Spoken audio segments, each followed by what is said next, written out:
Hello guys, তো 有人，আজকে এই যে ভাত চাপিয়ে দিয়েছি, রান্নার সরঞ্জাম করব, সব চা টা খাওয়া হয়ে গেছে। আর এই যে আমাদের আম গাছে আম ধরেছি নিচের থোকায়, সেটাই দেখাচ্ছি। তো আজকে রান্না করব কলার তরকারি, কলা কেটে নিয়েছি।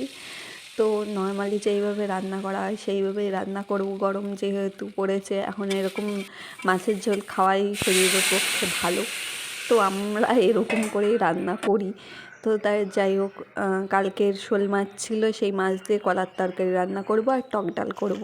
তো আমার এখানে রান্না হয়ে গেছে। এবার সোমবারা দেবো, জিরে ভেজে উঠিয়ে রাখি আর রাঁধুনি সোমবারা দিই। তো দিয়ে খেয়ে যে আমার রান্না হয়ে গেল কলার তরকারি। এবার হচ্ছে টক ডালটা করব। গাছের আম, যে আম গাছটা দেখালাম সেই গাছেরই আম। তো প্রচণ্ড পরিমাণে টক হয়।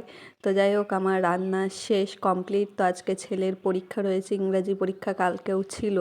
তো কালকে দেরি হয়ে গেছিলো অনেক, কিন্তু আজকে অত দেরি হয়নি। যে আমরা বেরিয়ে পড়েছি, ছুটে চলেছি ঝড়ের মধ্যে দিয়ে 有人，পরীক্ষা করার জন্য, তিনজনে মিলে একসাথে।